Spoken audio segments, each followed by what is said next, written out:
നമസ്കാരം, നൈനാസ് flavours and സ്പൈസിലേക്ക് എല്ലാവർക്കും സ്വാഗതം. ഇന്ന് ഞാൻ ഇവിടെ വന്നിരിക്കുന്നത് ഈസി ലഞ്ച് റെസിപ്പിയുമായിട്ടാണ്, ലെമൺ റൈസ്. അപ്പോൾ വളരെ പെട്ടെന്ന് എങ്ങനെ നമുക്ക് ലെമൺ റൈസ് ചെയ്യാമെന്ന് നോക്കാം. ഇപ്പോൾ ലെമൺ റൈസിന് ആവശ്യമായിട്ടുള്ള ഇൻഗ്രീഡിയൻസ് നമുക്ക് ഇവിടെ നോക്കാം. ഏറ്റവും മെയിൻ ആയിട്ടുള്ള ഇൻഗ്രീഡിയൻസ് ലെമൺ ജ്യൂസ് തന്നെയാണ്. അപ്പോൾ ഈ ഇൻഗ്രീഡിയൻസ് എടുക്കുന്നതിന് മുന്നേ തന്നെ നമുക്ക് ആദ്യം കുറച്ച് ചോറ് വേവിച്ചെപ്പോഴും വെക്കണം ഇങ്ങനെയുള്ള റൈസ് ഉണ്ടാക്കാനായിട്ട്. ഞാനിവിടെ 1 കപ്പ് അരി ഓൾറെഡി വേവിച്ച് ഇവിടെ വെച്ചിട്ടുണ്ട്. ഇതിനു വേണ്ടി എപ്പോഴും യൂസ് ചെയ്യേണ്ടത് പൊന്നിയരിയാണ് ഏറ്റവും ബെസ്റ്റ് എന്ന് പറയുന്നത്. ഇപ്പോൾ പൊന്നിയരി നമ്മുടെ കയ്യിൽ ഇല്ല എന്നുണ്ടെങ്കിൽ ബസുമതി റൈസ് യൂസ് ചെയ്യാം. ഈ കൈമ അരി അങ്ങനെയുള്ള റൈസ് ഒന്നും യൂസ് ചെയ്യണ്ട, കാരണം അതിനൊക്കെ ഒരു ഫ്ലേവർ ഉണ്ട്, ആ അരിക്ക് തന്നെ ഒരു മണമുണ്ട് ബിരിയാണിയുടെ. അപ്പോൾ അതൊന്നും യൂസ് ചെയ്യരുത്. നോർമൽ ബസുമതി റൈസ് വേണമെങ്കിൽ ലോങ് ഗ്രെയിൻ റൈസ് യൂസ് ചെയ്യാം. ഞാനിവിടെ ഇപ്പോൾ യൂസ് ചെയ്തിരിക്കുന്നതും ബസുമതിയാണ്, കാരണം എൻ്റെ കയ്യിൽ പൊന്നിയരി ഇപ്പോൾ ഇല്ല. നെക്സ്റ്റ് ഒരു കോക്കനട്ട് റൈസ് അങ്ങനെയൊക്കെ ഉള്ള റെസിപ്പീസ് ഇടുന്ന സമയത്ത് ഞാൻ പൊന്നിയരി കാണിച്ചു തരാം. ഇപ്പോൾ തൽക്കാലം ഇതാണ് വേവിച്ച് വെച്ചിരിക്കുന്നത്. ഇത് നിങ്ങൾ കുറച്ച് വെള്ളത്തിൽ ഇച്ചിരി ഉപ്പും കൂടി ഇട്ട് വേവിച്ചിട്ട് നല്ലപോലെ ആ വെള്ളം എല്ലാം ഡ്രെയിൻ ചെയ്ത് മാറ്റി വെക്കണം. അപ്പോൾ ഒന്നൊന്നായിരിക്കും. പിന്നെ ഇനി നമുക്ക് ലെമൺ ജ്യൂസാണ് വേണ്ടുന്നത്. ലെമൺ ജ്യൂസ് ഞാനിവിടെ എടുത്തിരിക്കുന്നത് 2 വലിയ നാരങ്ങയുടെ ജ്യൂസാണ്. ഇത് ഓരോരുത്തർക്കും ഓരോ രീതിയിലായിരിക്കും, അവർക്ക് കിട്ടുന്ന നാരങ്ങയുടെ ഒരു രീതിയിലാണ്. ഇതിലിങ്ങനെ അരിയും എല്ലാം മാറ്റി നല്ല ക്ലിയർ ആയിട്ടിരിക്കും, വെള്ളമൊന്നും ചേർത്തിട്ടില്ല. ഇതുപോലെ പിഴിഞ്ഞ് ഇവിടെ ഇങ്ങനെ എടുത്ത് വെക്കണം. നിങ്ങളുടെ കയ്യിൽ കിട്ടുന്ന നാരങ്ങ പുളി കൂടുതലാണെങ്കിൽ അതിനനുസരിച്ച് വേണം എടുക്കാൻ. ചിലപ്പോൾ പുളി കുറവ് അല്ലെങ്കിൽ ചെറിയ നാരങ്ങയൊക്കെ ആണെങ്കിൽ 2ന് പകരം 3 എടുക്കാം. അത് നിങ്ങളുടെ ഓരോരുത്തരുടെ ടേസ്റ്റിനനുസരിച്ച് മാറും. 2 വലിയ നാരങ്ങയാണ് ഞാനിവിടെ പിഴിഞ്ഞെടുത്തിരിക്കുന്നത്. പിന്നെ നമുക്ക് ആവശ്യമായിട്ടുള്ള ഇൻഗ്രീഡിയൻസ് എന്തൊക്കെയാണെന്ന് നോക്കാം. ഇനി നമുക്ക് ലെമൺ റൈസിൻ്റെ മിക്സ് ചെയ്യാനുള്ള ഐറ്റംസ് ആണ് ഇതൊക്കെ. ഇതിൽ ഒരു ചന്ന ദാൽ ഞാൻ ഒരു 1/2 ടീസ്പൂൺ എടുത്തിട്ടുണ്ട്. പിന്നെ 2 ടീസ്പൂൺ ഉഴുന്നുപരിപ്പ് എടുത്തിട്ടുണ്ട്. ഉഴുന്നുപരിപ്പ് സ്പ്ലിറ്റഡ് ആണ് ഈ എടുത്തിരിക്കുന്നത്. പിന്നെ കപ്പലണ്ടി എടുത്തിട്ടുണ്ട് 1 ടേബിൾ സ്പൂൺ. പിന്നെ നമ്മുടെ കാഷ്യൂനട്ട്, അത് നമുക്ക് ഇഷ്ടമുള്ള അനുസരിച്ച് എടുക്കാം കുറച്ച്.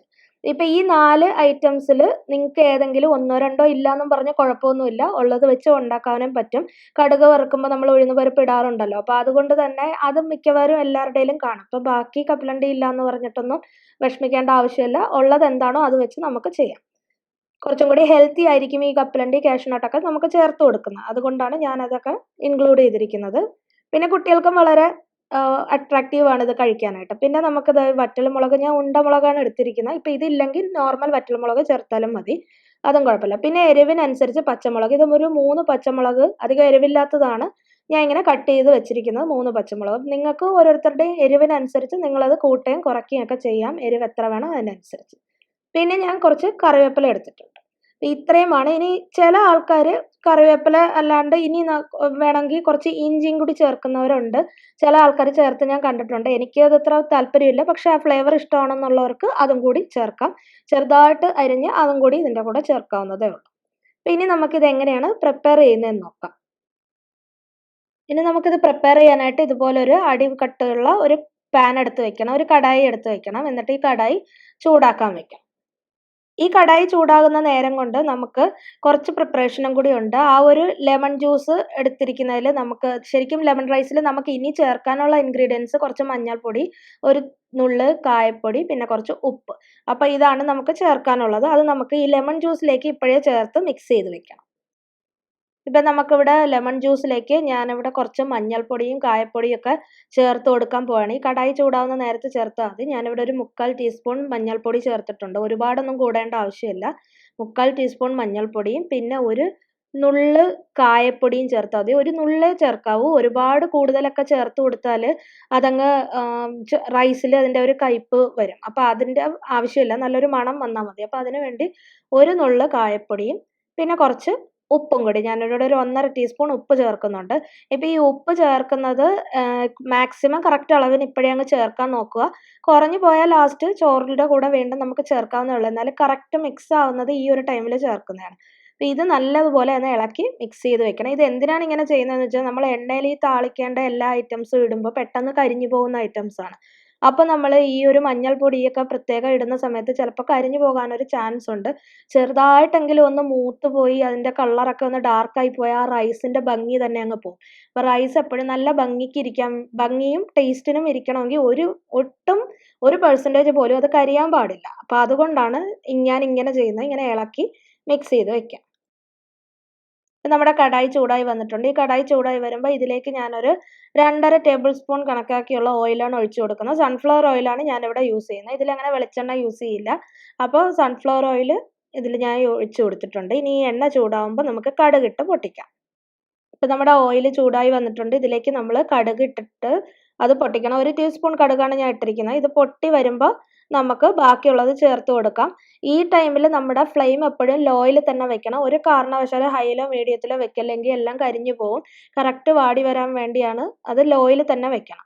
അപ്പോൾ ഇതിപ്പോൾ പൊട്ടി വന്നിട്ടുണ്ട്. നമുക്ക് ഇനി ഓരോന്നായിട്ട് ചേർത്ത് കൊടുക്കാം. ആദ്യം നമ്മൾ എടുത്തു വെച്ചിരിക്കുന്ന ആ ഒരു ചന്ന ദാൽ നമുക്ക് ചേർത്ത് കൊടുക്കാം.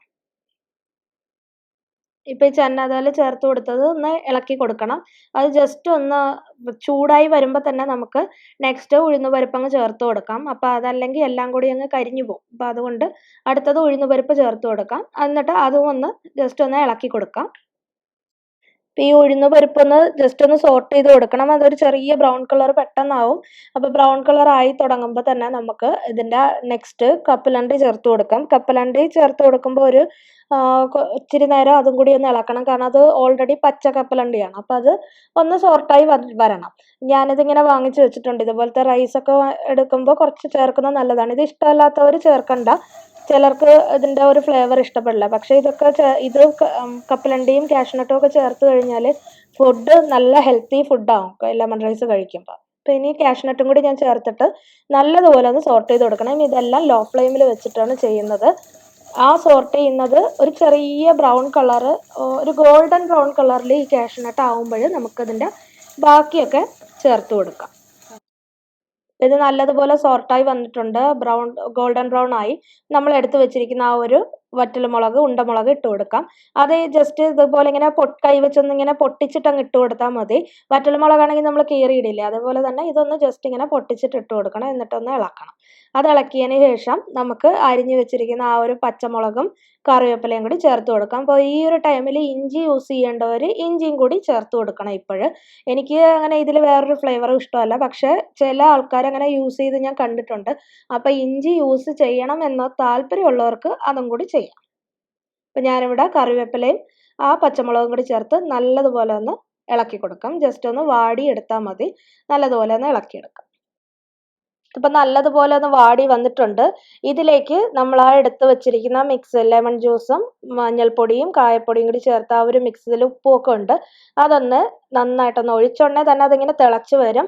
തിളച്ച് വറ്റുകയൊന്നും ചെയ്യരുത്. ജസ്റ്റ് ഒന്നിങ്ങനെ ചൂടായി എല്ലാം ഒന്നിങ്ങനെ തിളച്ച് ഒന്ന് മിക്സ് ആയാൽ മതി. ഒരു 2 സെക്കൻഡ് ഇങ്ങനെ ഇട്ടൊന്ന് ചൂടാക്കിയതിന് ശേഷം ഇതിലേക്ക് നമുക്കിനി റൈസ് ഇട്ട് മിക്സ് ചെയ്ത് കൊടുക്കണം. ഇപ്പം ഇതിൽ നമ്മൾ ഡയറക്റ്റ് ഇപ്പോൾ മഞ്ഞൾപ്പൊടി കായപ്പൊടിയൊക്കെ ഇട്ടിരുന്നെങ്കിൽ പെട്ടെന്ന് നമ്മൾ ചെയ്യണം. ഇപ്പം എന്തെങ്കിലും ഒരു സെക്കൻഡ് ലേറ്റായാൽ ചിലപ്പോൾ അത് കളറൊക്കെ ഡിഫറെൻ്റ് ആവും. അപ്പോൾ റൈസ് ഇതുപോലെ നല്ലൊരു യെല്ലോ കളറിൽ കിട്ടില്ല. ഇപ്പോൾ റൈസ് നമുക്ക് ഇതുപോലെ കറക്റ്റ് വേവിച്ച് എടുത്തേക്കുന്ന റൈസ് ആകുമ്പോൾ നല്ല രീതിയിൽ ഇങ്ങനെ മിക്സ് ആക്കി എടുക്കാം. ഇതിനെ ഒരു 2 മിനിറ്റ് ഇതുപോലെ ഒന്ന് ഇളക്കി മിക്സ് ചെയ്ത് എടുക്കണം. അത്രയേ ഉള്ളൂ. ഇത് ഫ്ലെയിം ഓഫ് ചെയ്തിട്ട് ചെയ്താലും കുഴപ്പമൊന്നുമില്ല. ഫ്രഷ് ആയിട്ട് നമ്മളിപ്പോൾ വേവിച്ച് ചൂടാക്കിയ റൈസ് ആണെങ്കിൽ ഇപ്പം തന്നെ ചെയ്യാം. നേരത്തെയൊക്കെ വേവിച്ച് വെച്ചിട്ട് എടുക്കുന്നതാണെങ്കിൽ ഫ്ലെയിം ഓഫ് ചെയ്യാതെ തന്നെ ചെയ്താലേ ആ ചോറും കൂടി ഒന്ന് ചൂടായി വരുള്ളൂ. അപ്പോൾ ഇത്രയേ ഉള്ളൂ നമ്മുടെ ലെമൺ റൈസ്. ഇത് പെട്ടെന്ന് ഇങ്ങനെ റെഡിയാക്കാൻ പറ്റുന്ന ഒരു റൈസാണ്. പിന്നെ ഈ ലെമൺ റൈസ് ഒക്കെ രാവിലെ ഓഫീസിലൊക്കെ പോകുന്നവർക്ക് ഈസി ആയിട്ട് പെട്ടെന്ന് ഉണ്ടാക്കാൻ പറ്റും. കാരണം റൈസ് നമ്മൾ കുക്ക് ചെയ്ത് വെച്ചിട്ടുണ്ടെങ്കിൽ ഇപ്പം ബസുമതി റൈസ് ഒക്കെ കുക്ക് ചെയ്യാൻ നിങ്ങൾക്ക് അറിയാം എത്ര ടൈം എടുക്കുമെന്ന്. പൊന്നി റൈസും അങ്ങനെ തന്നെയാണ്. വളരെ പെട്ടെന്ന് നമുക്ക് കുക്ക് ചെയ്തെടുക്കാൻ പറ്റും. ഈ റൈസൊക്കെ കുക്ക്ഡ് റൈസ് രാത്രിയൊക്കെ അങ്ങ് വേവിച്ച് ഇങ്ങനെ വെച്ച് കഴിഞ്ഞാൽ രാവിലെ എഴുന്നേറ്റ് 2 മിനിറ്റിനുള്ളിൽ ലെമൺ റൈസ് ചെയ്യാൻ പറ്റും. ബാക്കി മിക്സ് ഒക്കെ ചെയ്യാൻ 2 മിനിറ്റേ ആകുള്ളൂ. ഇപ്പോൾ 2 മിനിറ്റ് കൊണ്ട് പെട്ടെന്ന് ചെയ്താൽ നമുക്ക് ടിഫിനിലാക്കി കൊണ്ടുപോകാനൊക്കെ ഈസിയാണ്. ഇതിൻ്റെ കൂടെ നോർമലി നമുക്കൊരു പപ്പടവും ചെറിയൊരു സലാഡും അച്ചാറും ഉണ്ടെങ്കിൽ തന്നെ എനിക്കിഷ്ടമാണ്. പിന്നെ ചിലർക്ക് ഇതിൻ്റെ കൂടെ സൈഡ് ഡിഷായിട്ട് എന്തെങ്കിലും ഒരു ഡ്രൈ ഡിഷ് മതി. ഒരു കറിയൊന്നും വേണമെന്നില്ല. എന്തെങ്കിലും ഒരു പൊട്ടറ്റോ മെഴുക്ക് പുരട്ടിയോ അങ്ങനെ എന്തെങ്കിലും, അല്ലെങ്കിൽ നോൺ വെജ് ആയാലും ഇപ്പോൾ ഒരു ചിക്കൻ്റെ പീസോ എന്തെങ്കിലും മതി. അല്ല ഒരുപാട് കറിയുടെ ഒന്നും ആവശ്യമില്ല. അപ്പോൾ ഈ കുട്ടികൾക്കൊക്കെ ഇത് മാത്രമായിട്ട് അവർ കഴിക്കും. കാരണം വെറുതെ കോരി തിന്നാനായിട്ട് നല്ല ടേസ്റ്റാണ്. പിന്നെ ഇതിൻ്റെ പുളി നിങ്ങൾ ലാസ്റ്റ് ഒന്ന് ടേസ്റ്റ് ചെയ്ത് നോക്കണം. ഈ ടൈമിൽ ഉപ്പും പുളിയൊക്കെ ഒന്ന് ടേസ്റ്റ് ചെയ്ത് നോക്കണം. നന്നായിട്ട് ഇപ്പോൾ മിക്സായി വന്നിട്ടുണ്ട്. ഇതിലൊന്ന് ടേസ്റ്റ് ചെയ്ത് നോക്കുമ്പോൾ നിങ്ങൾക്ക് പുളി കുറവാണെന്ന് തോന്നുകയാണെങ്കിൽ ഇച്ചിരി കൂടെ നാരങ്ങ ജ്യൂസ് ഒഴിച്ചു കൊടുക്കാവുന്നതേ ഉള്ളൂ. അപ്പോൾ അതിനനുസരിച്ച് നിങ്ങൾ തുടക്കത്തിൽ കുറച്ച് ഒഴിച്ചു കൊടുത്താലും മതി. ആദ്യമായിട്ടൊക്കെ ഉണ്ടാക്കുമ്പോൾ ചിലർക്ക് പുളി കൂടിപ്പോകുന്ന പ്രശ്നമൊക്കെ വരാറുണ്ട്. അപ്പോൾ അത് നോക്കി വേണം ചെയ്യാനായിട്ട്.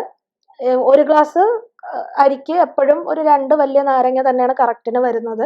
അപ്പോൾ ചിലർക്ക് അധികം പുളിയൊന്നും ഇഷ്ടപ്പെടത്തില്ല. അപ്പോൾ അതുകൊണ്ടാണ് അങ്ങനെ ചെയ്യാൻ പറയുന്നത്. പിന്നെ നാരങ്ങയുടെ അരിയൊന്നും അതിൽ വരാനേ പാടില്ല. അങ്ങനെയാണെങ്കിൽ ഇങ്ങനെ ചൂടായി കഴിയുമ്പോൾ ഒരു ചെറിയ കയ്പ്പൊക്കെ ഉണ്ടാവും. അപ്പോൾ അത് വരാതിരിക്കാനാണ് ഇങ്ങനെ ഒരു ജ്യൂസ് മാത്രമായിട്ട് ഒഴിക്കാൻ പറയുന്നത്. ഇനി നമുക്കിത് സെർവ് ചെയ്യാം, അത്രേ ഉള്ളൂ. അപ്പോൾ ഈസി ആയിട്ട് നമുക്ക് ചെയ്യാവുന്ന ഒരു റൈസാണ് ലെമൺ റൈസ്.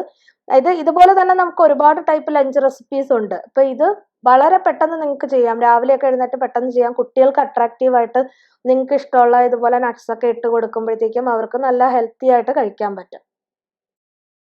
അപ്പോൾ ഇതാണ് നമ്മുടെ ടേസ്റ്റി ആയിട്ടുള്ള വളരെ സിമ്പിൾ ആയിട്ട് ഉണ്ടാക്കാൻ പറ്റുന്ന ലെമൺ റൈസ്. എല്ലാവരും ഇത് വീട്ടിൽ ട്രൈ ചെയ്ത് നോക്കണം. ട്രൈ ചെയ്ത് നോക്കിയിട്ട് ഇതിൻ്റെ അഭിപ്രായം പറയാൻ മറക്കരുത്. അതുപോലെ തന്നെ ഈ ചാനൽ സബ്സ്ക്രൈബ് ചെയ്യാത്തവർ കാണുന്നുണ്ടെങ്കിൽ ദയവായി ഈ ചാനൽ സബ്സ്ക്രൈബ് ചെയ്യുകയും ലൈക്ക് ചെയ്യുകയും ഷെയർ ചെയ്യുകയും ചെയ്യണം. സബ്സ്ക്രൈബ് ചെയ്യുമ്പോൾ ബെൽ ബട്ടൺ പ്രസ് ചെയ്യാൻ മറക്കരുത്. എന്നാൽ മാത്രമേ പുതിയ റെസിപ്പീസിൻ്റെ നോട്ടിഫിക്കേഷൻ നിങ്ങൾക്ക് കിട്ടുള്ളൂ. അതുപോലെ തന്നെ വീഡിയോസ് ഷെയർ കൂടി ചെയ്യുക. നിങ്ങളുടെ ഫ്രണ്ട്സിനും ഈ റെസിപ്പീസ് കിട്ടാൻ അത് സഹായമാകും. അപ്പോൾ നെക്സ്റ്റ് റെസിപ്പിയുമായി കാണുന്നത് വരെ ബൈ ബൈ.